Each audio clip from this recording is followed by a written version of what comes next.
Okay ji, so here we go.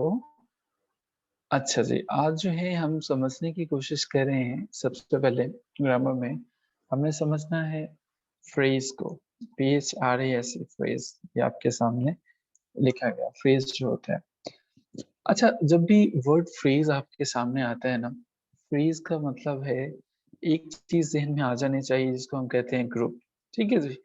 Phrase जब भी हमने बात की तो एक चीज़ आपके सामने आ गई जिसे हम कहते हैं ग्रुप। थोड़ा-सा बड़ा कर लेते हैं स्क्रीन को, काफ़ी छोटा-छोटा है। तो यहाँ as we can see now अभी थोड़ा बड़ा हो गया। सो फ्रेज़ जो है वो ग्रुप होता है, एक ऐसा ग्रुप होता है जिसके अंदर 2 चीज़ें नहीं होती हैं, ठीक है? एक ऐसा ग्रुप जिसके अंदर 2 चीज़ें नहीं होती हैं। अभी कौन-कौन सी 2 चीज़ें नहीं होती हैं इसके अंदर? इसके अंदर एक तो काम करने वाला यानी कि सब्जेक्ट और दूसरा काम, ठीक है जी?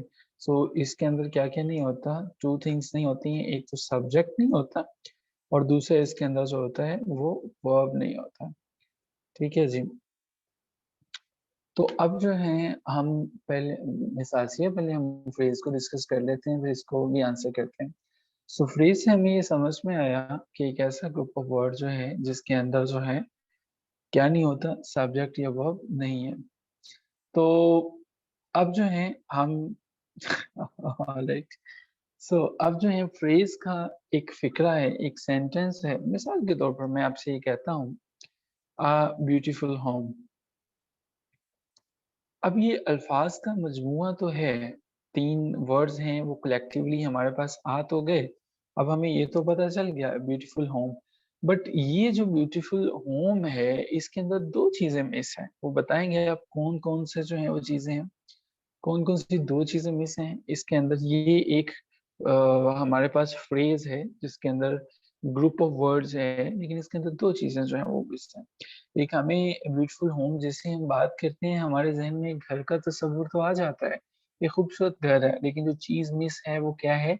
इसके अंदर हमारे पास ये नहीं पता किसने बनाया है, ये घर के मुतालिक क्या है?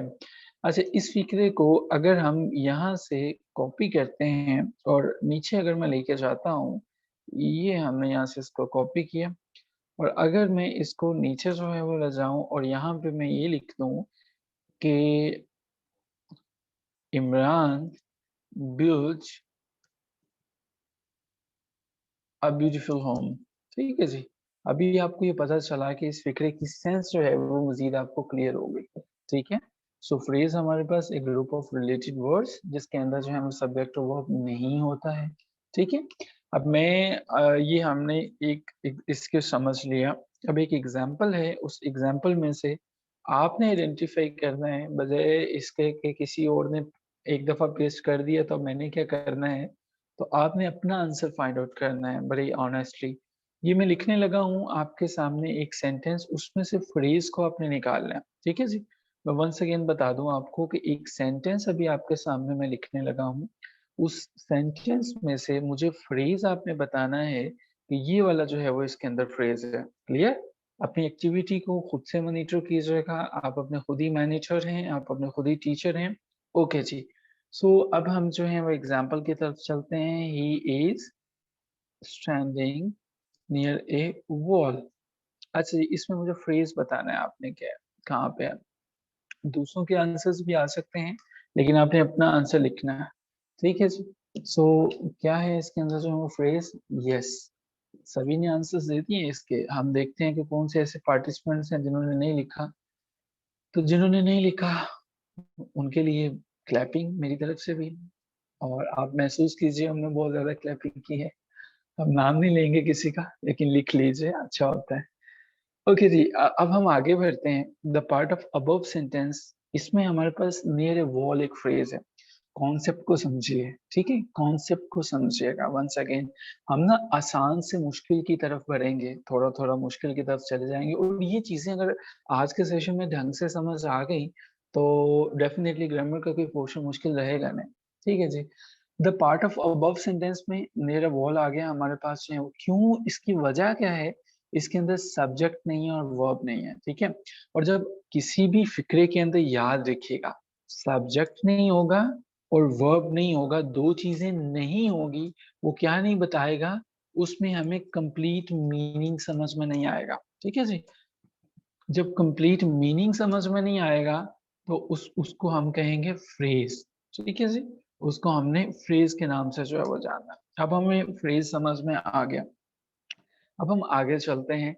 ये फ्रेज अगर है तो इसके कोई एंटी भी तो होगा। न्यूटन कहता है कि हर अमल का एक रद्द अमल होता है, हर चीज का कुछ ना कुछ ऑपोजिट भी होता है। तो अगर हम फ्रेज के ऑपोजिट तो नहीं, इसकी एक्सटेंशन में समझना चाहें कि अगर किसी के अंदर अगर हम सब्जेक्ट और वर्ब डाल देते हैं तो क्या बन जाता है। अभी तो हमने ये समझा ना कि सब्जेक्ट और वर्ब नहीं होते तो फ्रेज होते हैं। तो अगर मजे की बात, ये जो दोनों चीजें हमने निकाली हुई हैं, अगर ये उसके अंदर हमने डाल दी, उसमें शामिल कर दी, तो क्या होगा। ठीक है। जैसे आपने पढ़ा होगा, जो एक बड़ा मशहूर ऐसे है, उसमें वो कहता है, बल्कि वो कहती है 3 days ऑफ साइट। आपने से जो मैट्रिक को पढ़ाते हैं उन्होंने पढ़ा होगा 3 days टू सी। ये हेलन केलर की एक बुक है, बड़ी अच्छी किताब है, पढ़िएगा अगर मौका मिले। वो सोचती है कि जिन लोगों के पास आंखें हैं और वो चूंकि अंधी है, वो नहीं देख सकती, तो वो ये कहती है कि मुझे अगर 3 दिन के लिए आंखें मिले तो मैं क्या क्या देखूंगी। तो अगर सब्जेक्ट और वर्ब डाल दिए जाएं तो वो क्या होगा, तो वो हमारे पास बन जाएगा क्लॉज। ठीक है जी। अब जो है मिस आसिया साहिबा के क्वेश्चन को आंसर करते हैं।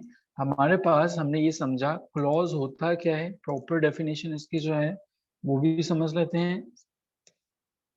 क्लॉज की प्रॉपर डेफिनेशन ये है कि होता तो ग्रुप ऑफ वर्ड्स ही है। यहाँ तक तो हमें सबको क्लियर हो गया। लेकिन अब इसके आगे कौन सी बात है भाई। इसके अंदर दो चीजें शामिल होंगे, सब्जेक्ट भी शामिल हो जाएगा और इसके प्लस जो है वो क्या शामिल हो जाएगा, वर्ब शामिल हो जाएगा। ऑलराइट जी। जब ये दोनों चीजें हमारे पास शामिल हो गई, अब हमारे पास क्लॉज आ गया। सो मिस आसिया साहिबा, आपने जो डिफरेंस पूछा था क्लॉज के अंदर और फ्रेज के अंदर, ये है कि क्लॉज जो है उसके अंदर सब्जेक्ट और वर्ब होता है, जबकि फ्रेज के अंदर ये नहीं होता है। तो चलिए, अब हमने ये ढंग से समझ लिया। अब हम एक्टिविटी से देखते हैं। अब आपका वक्त हुआ चाहता है खुद को इवेल्युएट करने का। जो पढ़ा जो समझा उसकी एक प्रैक्टिस करते चले जाइए और देखते हैं, अपना मुहासिबा खुद करके देखते हैं कि हमें क्या इनकी समझ में आई या नहीं है। ओके जी।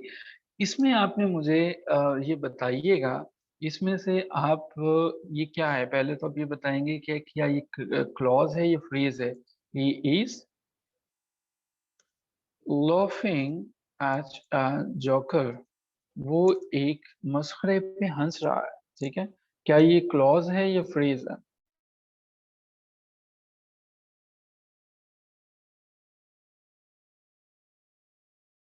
ओके जी। सो ये हमारे पास है, क्लॉज है। Very good.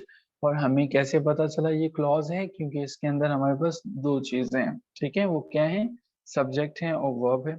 अच्छा, इसमें से अगर फ्रेज निकालना हो तो फ्रेज कैसे निकाल सकते हैं, कि हमें क्या जो है वो फ्रेज होगा। अगर हम इसमें से फ्रेज निकालना चाहें तो अपने आप को जरा ये एक्टिविटी दे के देखिए कि एक क्लॉज है, आपने उसमें से फ्रेज निकालना है।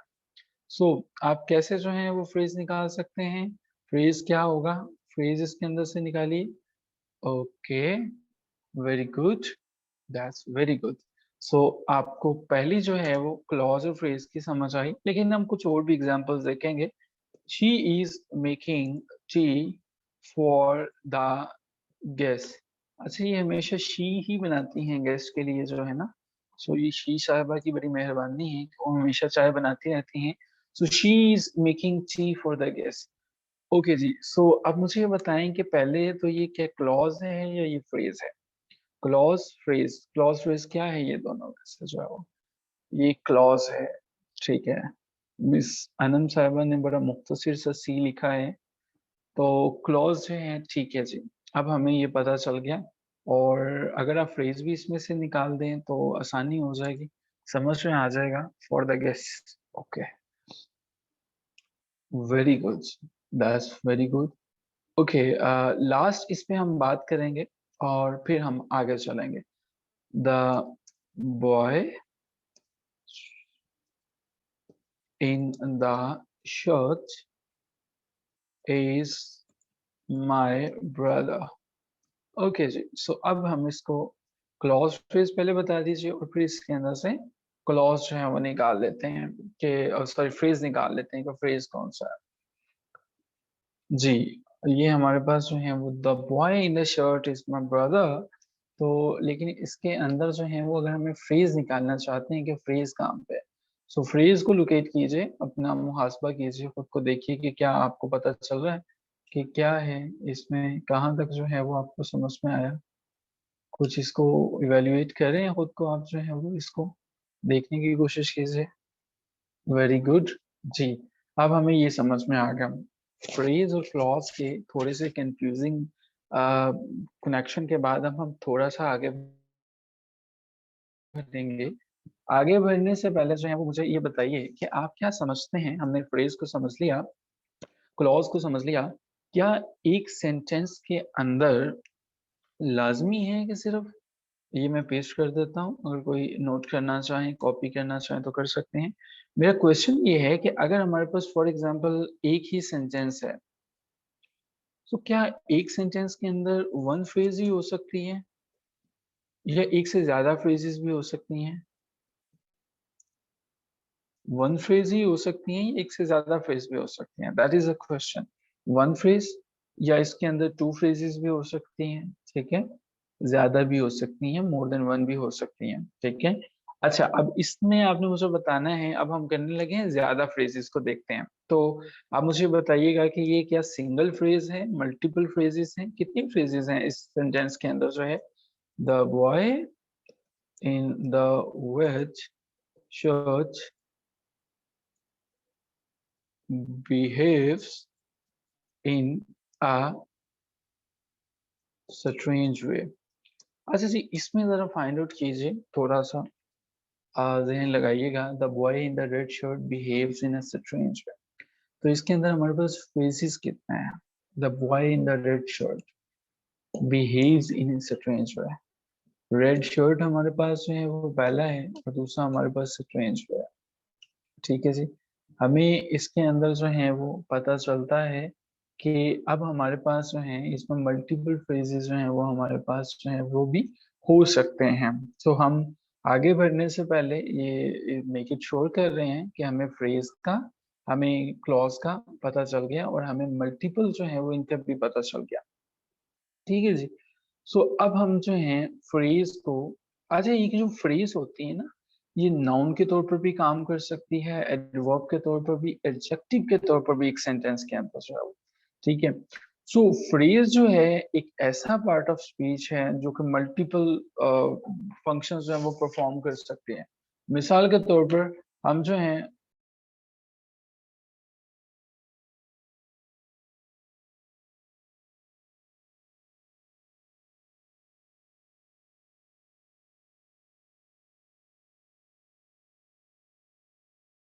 ओके जी, सो हम बात कर रहे थे, आगे समझते हैं इसको। अब देखिएगा हमारे पास जो फ्रेज होती है ना, अब आपने मुझे ये बताना है, मैंने बताया कि फ्रेज जो है वो क्या क्या हो सकती है। फ्रेज नाउन के तौर पर भी काम कर सकती है, एडवर्ब के तौर पर भी, एडजेक्टिव के तौर पर भी काम कर सकती है। अच्छा, मुझे एक एग्जाम्पल से बताइएगा, इसी चीज को समझने की कोशिश कर रहे हैं। मैंने आज आगाज में अर्ज किया था कि आज का सेशन आसानी से मुख्तलिफ की तरफ बढ़ेगा।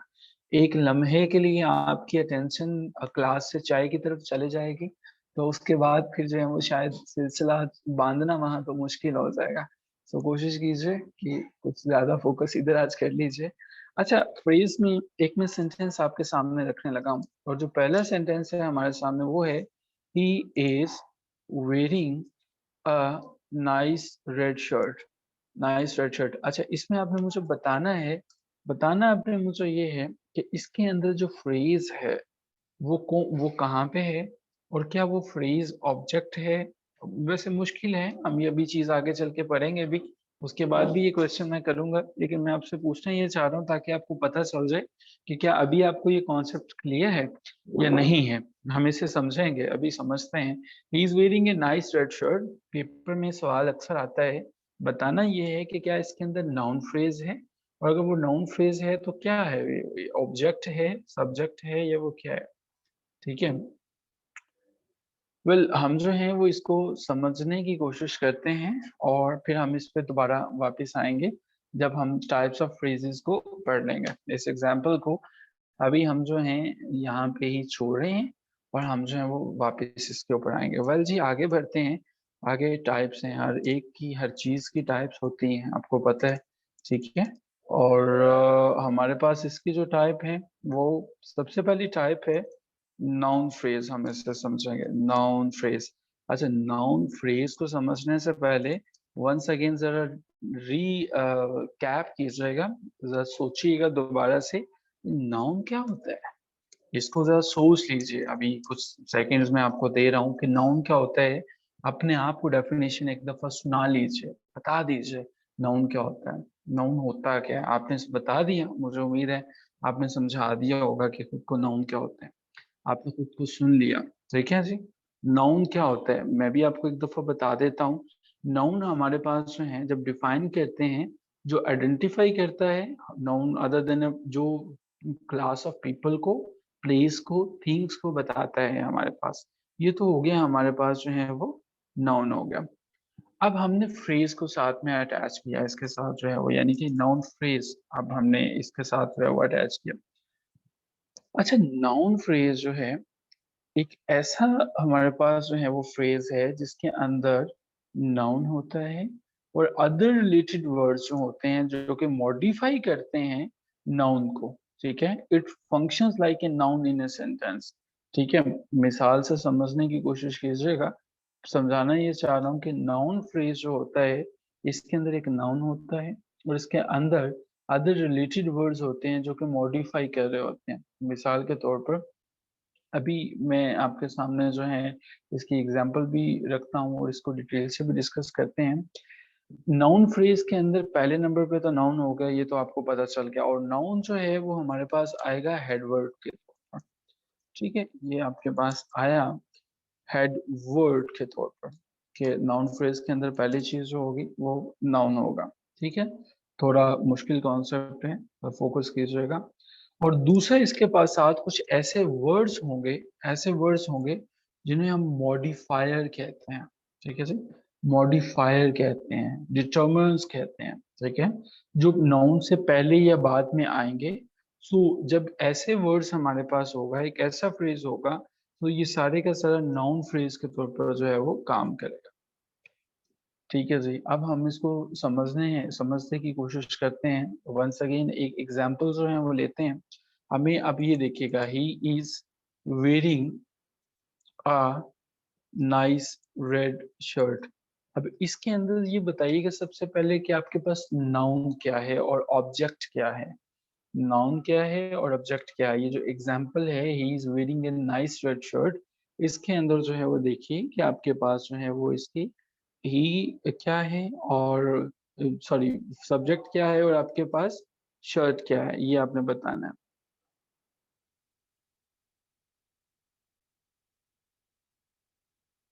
Okay ji, shirt is noun, कुछ ओके। नाउन फ्रेज हमने अब ये समझ लिया कि अल्फाज का ऐसा मजमुआ है जो कि नाउन की तरह काम करते हैं, ठीक है, जो कि that functions like noun typically. अब होता क्या है कि हमारे पास he is wearing a nice red shirt, ठीक है। ये एक ट्रिकी ग्रेस्प है, इसमें हमारे पास जो है वो हमें ये समझ में आता है जब हम एग्जाम्पल्स को देखते हैं। एक एग्जाम्पल जरा देखिएगा, नाउन फ्रेज जो होते हैं, जो ऐसे नाउन जो मॉडिफायर्स के साथ होते हैं। अगर मैं आपसे ये कहूँ, she brought a glass full of water, she brought a glass full of water. Noun phrase को समझना चाह रहे हैं, हेडवर्ड हमारे पास नाउन होगा। एक ऐसा फ्रेज जिसके अंदर हमें ये समझ में आ रहा है कि हेडवर्ड हमारे पास नाउन है और अदर वर्ड जो है वो मॉडिफायर है, ठीक है। सो इसके अंदर जो है वो अपने नाउन फ्रेज को ही हमने लेके चलना है। नाउन फ्रेज जो है वो, she brought a glass full of water.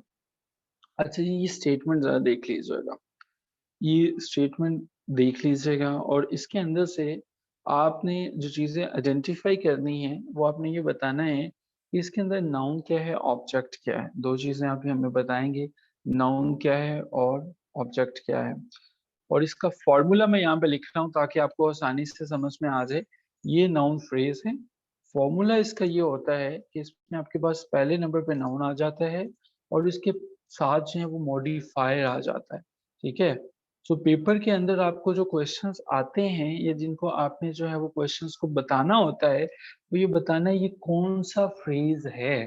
ठीक है, ये कौन सा फ्रेज है। अभी तो जो कि मैं नाउन फ्रेज की बात कर रहा हूँ तो मैं आपसे नहीं पूछ रहा हूँ। सो नाउन होता है प्लस मॉडिफायर हो जाता है। ठीक है, इसमें हमारे पास जो है वो ये इस तरह से हम प्रोसीड फर्दर करते हैं। सो ये हमारे पास नाउन है जो कि मॉडिफायर्स के साथ होते हैं। नाउन फ्रेज को याद रखने का नाउन प्लस मॉडिफायर, ये फॉर्मूला जरा याद कर लीजिएगा। Noun phrase, noun plus modifier. ठीक है, इसके अंदर जो काम है, she brought a glass full of water. Noun जो है इसके अंदर, मुझे ये बताइएगा, ये जो सेंटेंस है, अभी हम थोड़ी सी टेक्निकल बातें करेंगे, समझने की कोशिश कीजिएगा। नाउन जो है, नाउन फ्रेज के अंदर सब्जेक्ट के तौर पर काम कर सकता है। क्या इस सेंटेंस के अंदर कुछ ऐसा आपको नजर आ रहा है कि कुछ सब्जेक्ट जो है, नाउन जो है वो सब्जेक्ट ऑब्जेक्ट के तौर पर या किसी और तौर पे काम कर रहा है ये सेंटेंस के अंदर? She brought a glass full of water. Okay, क्या कुछ समझ में आ रहा है इसके अंदर जो है? नाउन फ्रेज जो है हमारे पास, नाउन एक्ट कर सकता है सब्जेक्ट के तौर पर भी, ऑब्जेक्ट के तौर पर भी, प्रपोजिशन ऑब्जेक्ट के तौर पर भी। ठीक है। सो नाउन फ्रेज का हमें पता चल गया कि जब नाउन होगा और साथ उसके मॉडिफायर होगा तो वो हमारे पास जो है वो नाउन फ्रेज होगा। गुड जी, अब हम जो हैं वो इससे आगे बढ़ते हैं और आगे हम जो है वो जो समझने की कोशिश करेंगे नाउन फ्रेज के बाद, अब हम वर्ब फ्रेज को जो है वो समझने की कोशिश करेंगे। अच्छा, इसको समझने से पहले once again I will request the same कि आप एक काम कर लीजिएगा, आप जरा वर्ब को रिवाइज कर लीजिएगा अपने जहन में। ये वर्ब नामी चीज होता क्या है? ये वर्ब जो होता है, वर्ब की डेफिनेशन क्या है, वर्ब को अपने जहन के अंदर लेके आइएगा और वर्ब की डेफिनेशन देखिएगा। अगर हम गलत नहीं तो हम वर्ब को डिफाइन यूं करते हैं, a word use to describe an action, जो हमें कोई एक्शन बताता है, स्टेट बताता है, अकरेंसेस बताता है कि क्या हुआ क्या नहीं हुआ। क्या ऐसा ही है?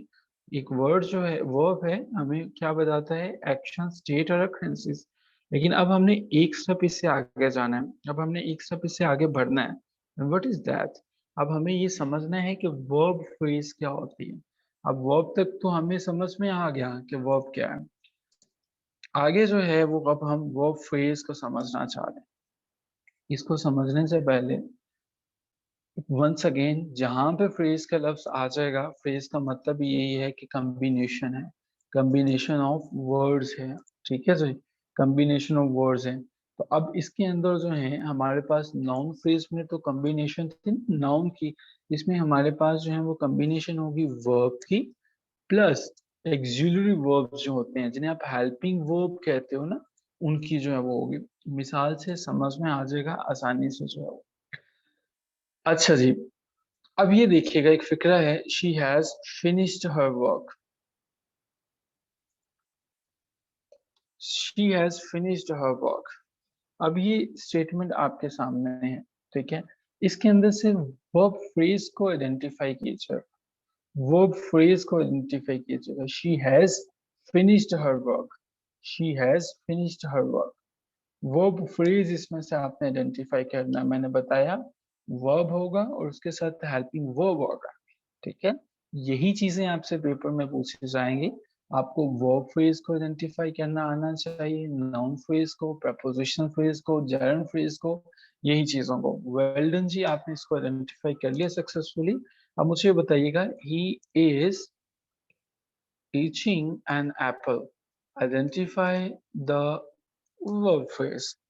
इसके अंदर और थर्ड एग्जांपल जो है, यू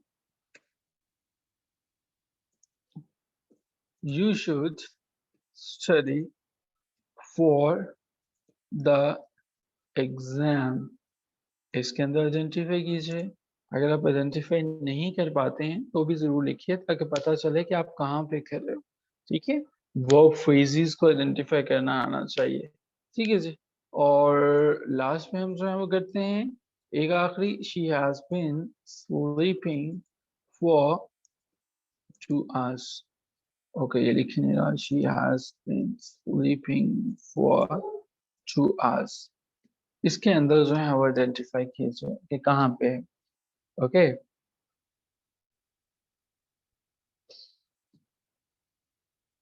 गुड.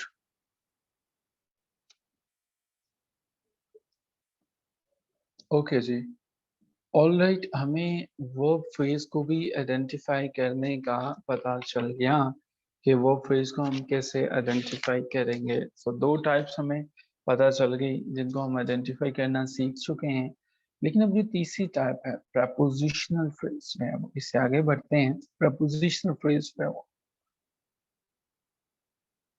प्रपोजिशनल फ्रेज को डिस्कस कर लेते हैं. ये मैं पेस्ट कर देता हूँ चैट बॉक्स के अंदर. अगर आप में से कोई इसे कॉपी करना चाहे या नोट करना चाहे वो कर सकते हैं. ओके जी, हमारे पास थर्ड इसकी जो टाइप है that is about prepositional.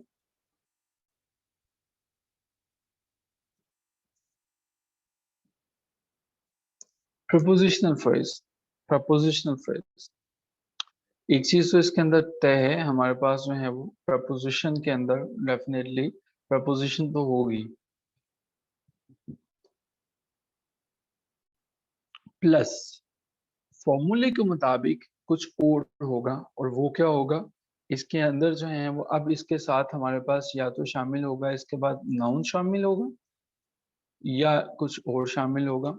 Noun शामिल होगा या फिर प्रोनाउन शामिल होगा. ऑलरेडी नाउन या प्रोनाउन. अच्छा, ये क्या होगा या क्या हो सकता है. And may also consist of modifiers. अब ना ये फॉर्मूला याद रख लीजिएगा, आसान करते हैं इसको जो है वो समझ लीजिएगा. प्रपोजिशनल फ्रेज जो होती है ना हमारे पास, इसकी एग्जांपल्स देखिएगा. अब हम जो है वो जैसे मिसाल के तौर पर यूं कीजिए, बल्कि मुझे ये बताइए कि जब हम जो है ऑन अ टेबल को यूज करते हैं, ठीक है. अब हमारे पास ऑन अ टेबल है, हमारे पास जिस तरह से हो जाता है नियर वॉल है. ये सब के सब एग्जांपल्स हैं प्रपोजिशनल फ्रेज की. जैसे हम जो है वो कहें एट द डोर है, ऑलराइट. डोर के ये हैं स्पेलिंग्स. एंड जो अ ट्री है. सो अब हम जो है वो कोशिश करते हैं कि प्रपोजिशनल फ्रेज जो है इसके कुछ एग्जांपल्स जो हैं वो दिख सकें, उनको समझने की कोशिश कर सकें. वैसे प्रपोजिशन फ्रेज जो है इसकी मल्टीपल एग्जांपल्स हो सकती हैं. प्रपोजिशन फ्रेज सबसे कह लीजिए कि कॉमन है जिसे हम यूज भी करते हैं. सो अभी तक जो हमने समझा है वो ये है कि प्रपोजिशन फ्रेज एक सेंटेंस का वो हिस्सा होता है जिसके अंदर एक प्रपोजिशन होती है और एक एक हमारे पास वो मॉडिफायर है जो बताता है कि इसने ऑब्जेक्ट को कैसे इफेक्ट किया है. ठीक है, एक एग्जांपल लेते हैं. अब इसमें से आपने प्रपोजिशनल फ्रेज को आइडेंटिफाई करना है. ठीक है जी. She caught the bus on time, ये आपने आइडेंटिफाई कीजिए. ठीक है, इसके अंदर जो है वो कहाँ पे प्रपोजिशन फ्रेज है, क्या है जी. हमारे पास एक इसके अंदर प्रपोजिशन है और वो प्रपोजिशन क्या है हमारे पास, ऑन. इसके अंदर हमारे पास प्रपोजिशन है. ठीक है, और हमारे पास जो है वो यहाँ पे टाइम इसके बाद जो है वो नाउन है. ठीक है, so on time is a preposition phrase. ठीक है जी, हमारे पास जो है वो ऑन टाइम दोनों मिलके प्रपोजिशन फ्रेज बनाते हैं. दूसरी एग्जांपल इसकी देखते हैं. ओके जी, Ikra is going out for shopping. Okay ji, so अब इसके अंदर जो है वो जरा फाइंड आउट कीजिए कि क्या है हमारे पास जो है वो कहाँ पे है हमारे पास प्रपोजिशनल फ्रेज. हमारे पास जो है वो क्या है, ठीक है. और तीसरे नंबर पे अगर हम एक और एग्जांपल देख लें प्रपोजिशन फ्रेज को समझने की कोशिश करें. Before going home go to the bank. अब इसके अंदर जो है वो देखें प्रपोजिशन फ्रेज क्या है, क्या है हमारे पास प्रपोजिशन फ्रेज जो है वो?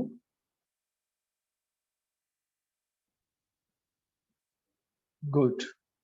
ये हमारे जो है वो इसके प्रपोजिशन फ्रेज की कुछ एग्जांपल्स ही हमने इसको भी समझने की पूरी कोशिश की। अब आगे हम जो है वो चलते हैं। अब हमारे पास एक और बड़ा इंटरेस्टिंग सा जो है वो टॉपिक है, और अब हमने ये सीखना है कि हम एडजेक्टिव फ्रेजेस को कैसे फाइंड आउट करते हैं। वेल डन, आप बड़ी कामयाबी से आपने इनको आइडेंटिफाई करना सीख लिया। एडजेक्टिव किसको कहते हैं, पहले ये ज़रा अपने आप से पूछ लीजिए।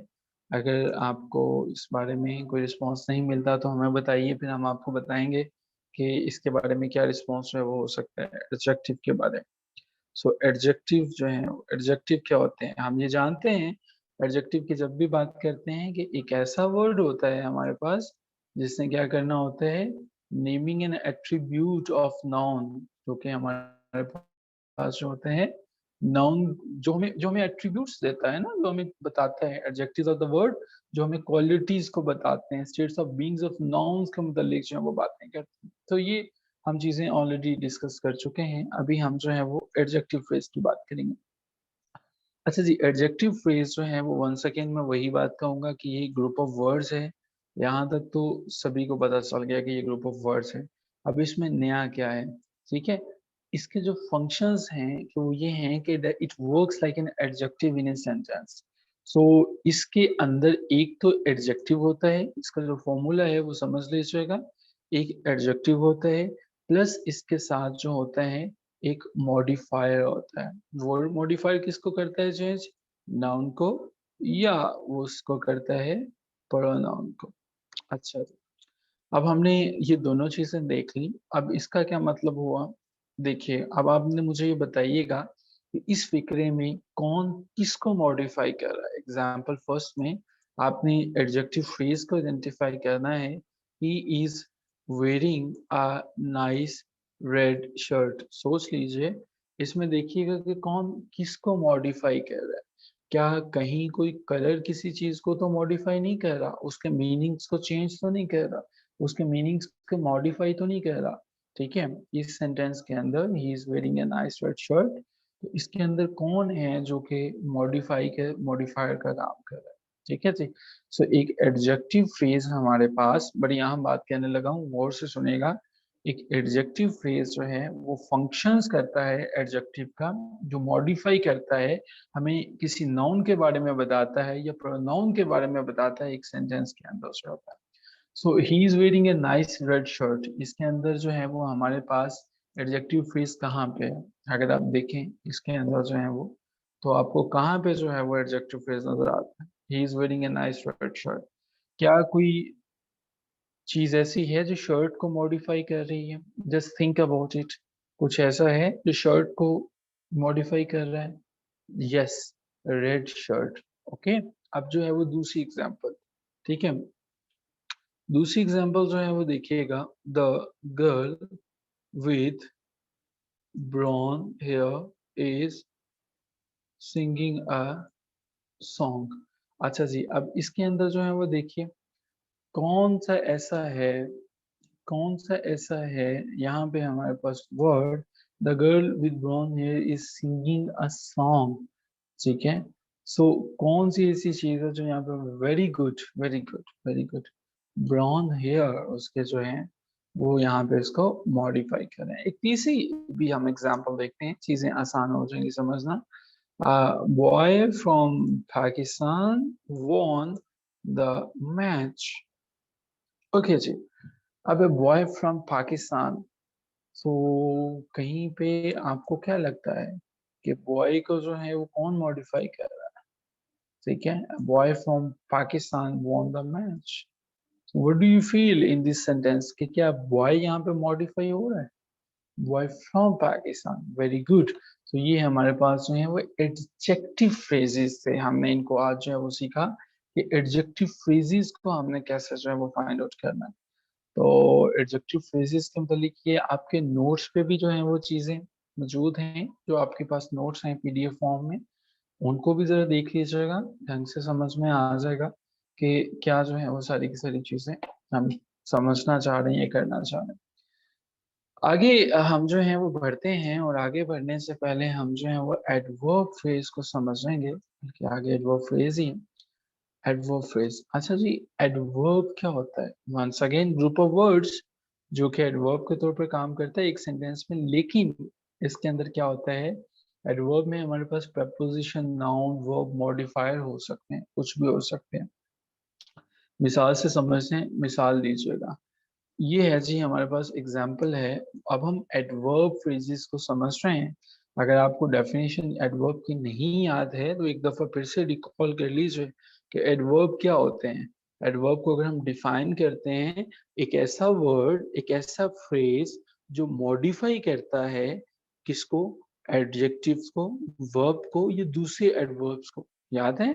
मैं फिर भी आपके साथ पार्ट्स ऑफ स्पीच का पहला लेक्चर दोबारा से शेयर कर दूंगा। जिनको समझने में मुश्किल आ रही होगी, यकीनन उनके पार्ट्स ऑफ स्पीच पे ग्रिप थोड़ी सी वीक होगी, तो पहला लेक्चर उनकी रिवीजन के लिए दोबारा शेयर कर दूंगा, ताकि वो देख लें। अभी सेशन हमारा खत्म हो रहा है, लेकिन हम दोबारा ज्वाइन करेंगे इसी लिंक से, एडवर्ब फ्रेज को समझेंगे, और इसके बाद जो है वो हम जर्नल फ्रेज को समझेंगे, और फिर हम जो है वो कुछ वोकैबुलरी पे बात करेंगे और इडियम्स पे बात करेंगे। तो जैसे ही हम दोबारा ज्वाइन करते हैं, इस इम्पोर्टेंट फ्रेजेस वाले टॉपिक को हम खत्म करेंगे, और नेक्स्ट क्लासेस जो हैं उसको हम असाइन करेंगे। ये क्लासेस हमारे पास क्या होते हैं, और उनके ऊपर भी हम थोड़ी सी बात करेंगे। ओके।